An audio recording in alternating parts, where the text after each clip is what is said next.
Salam dəyərli izləyicilər, riyaziyyat həvəskarları, olimpiada ilə məşğul olan müəllim və şagirdlər. Bu günləri İnnovativ Təhsil Mərkəzində dostumuz Camal müəllimlə gözəl bir, maraqlı, çoxhədli polinom sualının izahına baxacağıq. Hər kəsə uğurlar. Buyurun Camal müəllim. Təşəkkürlər müəllim. Deməli, uşaqlar, burada dərəcələri minimal, sıfır olmayan, həqiqi əmsallı polinomlar tapmaq bizdən tələb olunur. Sıfır polinomu nə deməkdir? Bütün əmsalları sıfır olan polinomdur. Yəni bizdən o xüsusi trivial halda istəmir. Aydındır ki, sıfır çoxhədliləri bu tənliyi ödəyir, çoxhədli tənliyini ödəyir. İndi burada mənim perspektivimə görə içəridə x kvadratı və çöldə də x üstü 5 vurulsun olduğuna görə mən bu problemə dərəcə ilə yanaşmağı düşünürəm. Bu təbii bir düşünülə biləcək bir yoldur, metoddur. Deyirəm ki, tutaq ki, P çoxhədlisinin dərəcəsi olsun n. Q çoxhədlisinin dərəcəsi isə olsun m.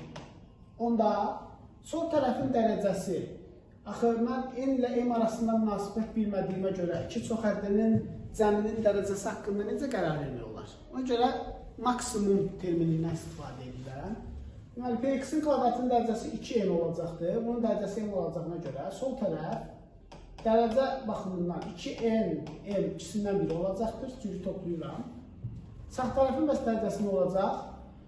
Deməli, P-nin dərəcəsi m, yenə maksimum x üstü 5, qx-ə vurulduğuna görə m plus 5 olacaqdır dərəcəsi. Burada da qərar verə bilmədiyimə görə n ilə m plus 5 olacaq. Deməli, bu iki ifadəni qarşılaşdırmam lazım. Bunları müqayisə etməliyik. İndi görəsən necə yanaşma ola bilər? Hər bir düşüncəsi ola bilər burada. Mən belə düşünürəm. 2 dənə ədəd var, bunların maksimumu seçilməlidir, düzdürmü? Tutaq ki, sol tərəfin cavabı tutaq ki, m-dir. Deməli, birinci halda tutaq ki, sol tərəf m-dir, yəni maksimum 2n-m, bunun cavabı tutaq ki, m olsun. Onda aydındır ki, m böyükdür 2n-dən.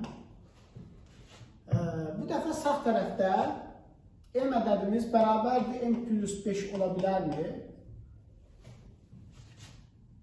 Bu dəfə m bərabərdir m plus 5 deməli bunun dərəcəsi nə olacaq? M plus 5 ola bilməz də, daha doğrusu. M ilə m gəlindən 0,5 anormallıq alınır. Sağ tərəfin də dərəcəsi bəs m ola bilərmi? Onda bunlar olacaqdır. Sol tərəfimizin dərəcəsi m, sağ tərəfimiz isə maksimum n olacaq. Daha doğrusu n olacaq. M bərabərdir n alınacaqdır.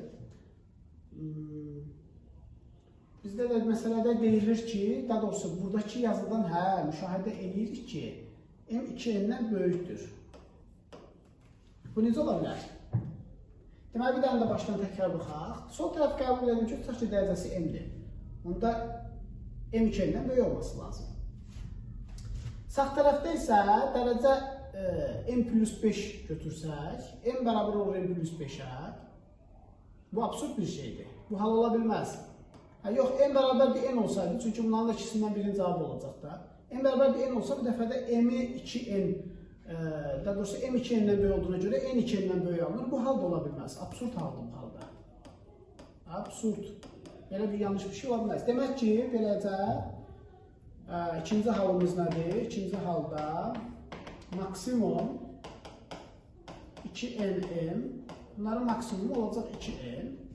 Onda sağ tərəfin bəs dərəcəsi nə ola bilər? Sol tərəf 2n isə, sağ tərəf olacaq maksimum n ilə n plus 5-ə. Bəs bu halda sağ tərəf n ola bilərmi? Xeyr. Niyə? Çünki 2n fərqlidir n-dən. Ona görə yeganə hal nə yaranır? 2n bərabərdir n plus 5 kimi bir hal yaranır.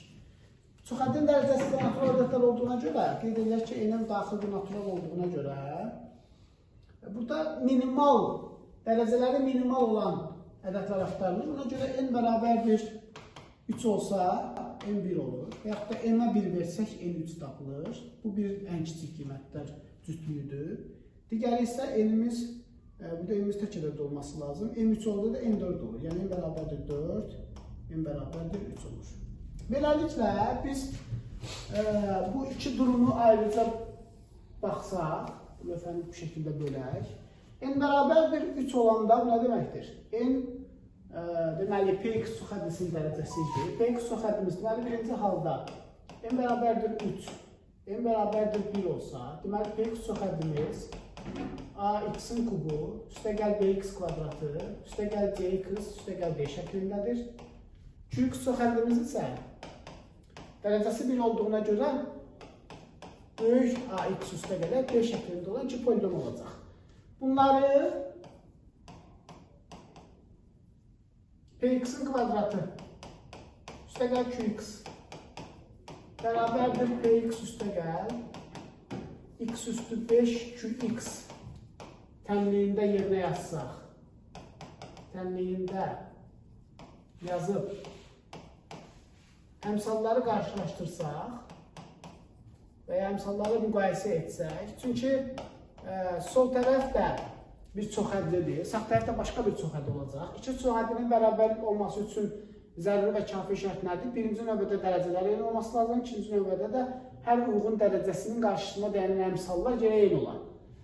Bu da sadəcə yerinə yazıb hesablamaqdan ibarət olacaq ki, müqayisə etsək, bu halda həll çıxmayacaq. Bunu şagirdlərimizə tapışırlar. Həll çıxmayacaq. Bəli, bu şagirdlərin özlərinin müşahidə etməsi.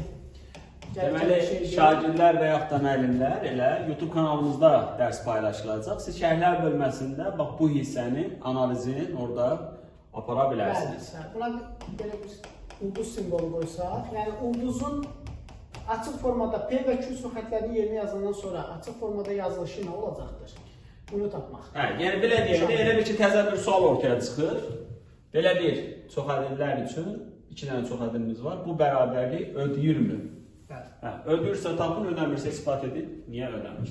İkinci durumda isə maraqlıdır ki, əslində sən bu şərti ödəyən sonsuz sayda çoxhədli olacağı ortaya çıxır. N bərabərdir 4 olanda, onda P polinomumuzu götürürəm bu formada.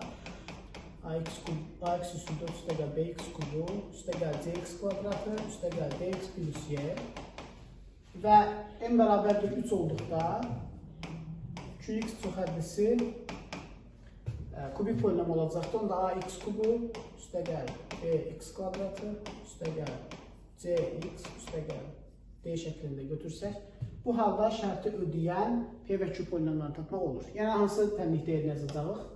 Bizə sualda soruşulan bu polinom tənliyində yerinə yazsaq, əmsalları bərabərləşdirsək, əmsallar eyniliyindən Onda Canan müəllim, belə çıxır ki, hər n-ən tək qiyməti üçün n tapılanda 3 ilə 1-dən fərqli olaraq ödəyən çoxhədlilər sonsuzdur. Bəli. Çünki əmsallar burada A, B, C, D-yə olacaq. Əmsallar A, B, C, D-yə daxil etmişəm px polinomunda. İki tərəfli müqayisə edəndə əmsallar müəyyən bir A, B və ya B nəsə parametrlərə bağlı olacaq, sərflərə bağlı olacaq. O demək ki, sən A-ya sonsuz sayda qiymət verə bilərsən. Kəsir olsun, tam ədəd olsun, kökaltılı olsun. Bir əmsaldır da, hər hansı bir real ədəd. Oradan da sonsuz sayda polinom çıxacaqdır. Yəni şərti ödəyən sonsuz sayda polinom olacaqdır. Elə, amma bu polinomları tapmaq həvəskarların özlərinə buraxıram. Yəni hesablamalar var, uzun hesablamalar olur. Əmsalları balanslaşdıranda polinomlar tapılacaq. Canan müəllim deyir ki, hər şey hazır, sizə verməyək. Bəli. Olimpiyadanın gözəlliyi də oradadır da. Qısa məntiq bir şeylə müəllim sizə bir şeylə giriş verir, qalanını siz özünüz aparın. Həvəskarların özü olmayan işdir. Elə. Bu sual izahımız da bu qədər olsun. Təşəkkürlər Canan müəllim. Növbəti izahlarda görüşərik. Hər kəsə uğurlar. Həvəskarlara uğurlar olsun.